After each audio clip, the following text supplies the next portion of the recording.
Hello again and welcome to Elevate18 episode 11. Last week we spoke about customer retention and why you should be doing what you can to hang on to existing customers. This week I'm going to argue from the opposite point of view, and that is the need to make tough decisions when things simply aren't working out.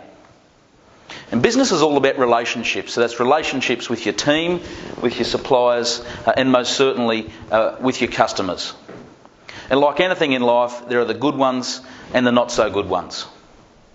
And one of the most powerful things you can do in your business, one of the things that will have the greatest impact both on its future direction and its future performance, is to identify the bad relationships and cut them off.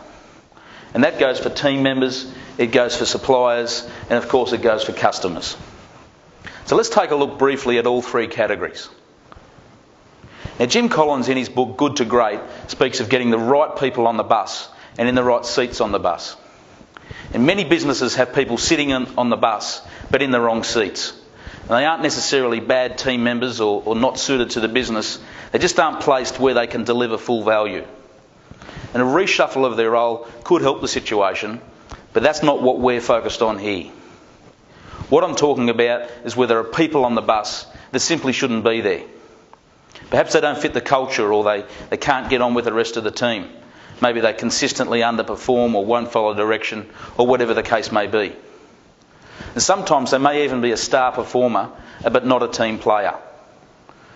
Now, the litmus test for any employee or team member is very simple, and it goes like this. Firstly, would you enthusiastically rehire this individual today? And secondly, if no, can they quickly be coached up to a level where the first answer is yes? And if the answer to both these questions is no, why persist with something that is not working and is not going to work? Just free up their future and move on. And then what about suppliers? You can't overestimate the value of good, consistent, loyal suppliers. In fact, your key suppliers will always be much more important than your key customers. So great supplier relationships are very important. But once again, there are good suppliers and the not so good.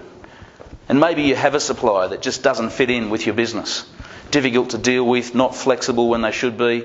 Maybe they treat your team badly or won't negotiate on payment terms or aren't competitive even on price or value.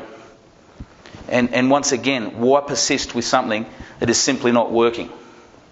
Of course, you can't make rash decisions when it comes to suppliers, but if you can find a better alternative, use it.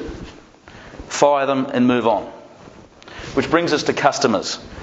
The simple fact is that too many businesses are reluctant to fire bad customers. Have a think about your problem customers. I bet you can identify one straight off the top of your head. You know the one, they're a late payer, rude to your team, always trying to screw your prices down, heavy on the complaints and customer service and so on. And you need to ask yourself, what value is this customer providing our business? Because there really needs to be a financial incentive to continue to put up with problem customers. At one time, perhaps anyone with a pulse qualified to be a customer of your business. That shouldn't be the case now, provided you have an abundance mentality. It's your business, you make the rules. So don't be afraid to fire difficult customers. You'll feel liberated, your team will be happier, and you'll free up the capacity to replace them with a customer that actually values your business.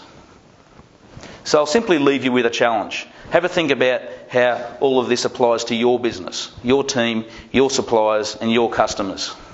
Is there anyone that just simply needs to go?